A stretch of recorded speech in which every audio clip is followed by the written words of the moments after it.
മുഖ്യമന്ത്രിയായിരുന്ന ഇ.കെ. നായനാരുടെ 21ാം ചരമവാർഷികത്തിന്റെ ഭാഗമായി അനുസ്മരണ സമ്മേളനം സംഘടിപ്പിച്ചു. കലാ കുവൈറ്റാണ് പരിപാടി സംഘടിപ്പിച്ചത്. കേരള ആർട്സ് ലവേഴ്സ് അസോസിയേഷൻ കലാ കുവൈറ്റ് ഇ.കെ. നായനാർ അനുസ്മരണ സമ്മേളനം നടത്തി. വെള്ളിയാഴ്ച അബ്ബാസിയ ഇന്ത്യൻ സെൻട്രൽ സ്കൂളിൽ കലാ കുവൈത്ത് പ്രസിഡന്റ് മാത്യു ജോസഫിന്റെ അധ്യക്ഷതയിൽ ജനറൽ സെക്രട്ടറി ടി.വി. ഹിക്മത്ത് സ്വാഗതം ആശംസിച്ച ചടങ്ങിൽ മേഖലാ സെക്രട്ടറി പി.വി. സജീവൻ അനുസ്മരണക്കുറിപ്പ് വായിച്ചു. പ്രമുഖ മാധ്യമപ്രവർത്തകൻ എം.വി. നികേഷ് കുമാർ മുഖ്യ പ്രഭാഷണം നടത്തി.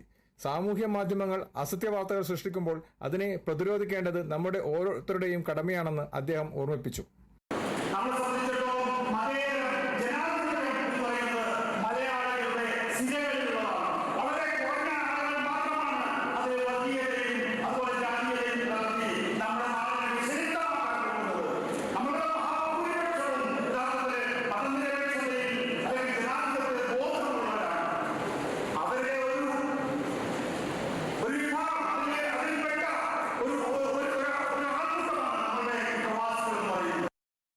ചടങ്ങിൽ വെച്ച് കലാ കുവൈത്തിന്റെ പ്രസിദ്ധീകരണമായ കൈത്തിരിയുടെ പ്രകാശനം എം.വി. നികേഷ് കുമാറിന് നൽകി സാഹിത്യ വിഭാഗം സെക്രട്ടറി മണികണ്ഠൻ വട്ടക്കുളം നിർവഹിച്ചു.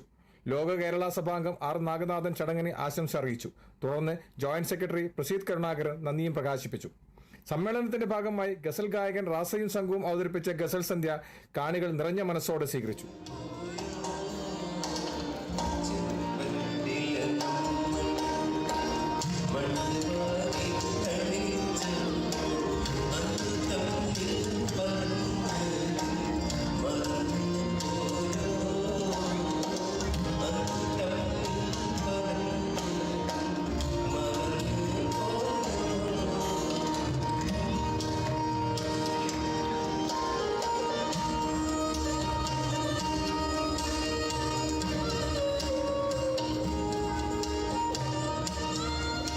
കുവൈത്തിൽ നിന്നും കേരള വിഷന് വേണ്ടി ഐ.വി. സുനേഷ് വെങ്ങര.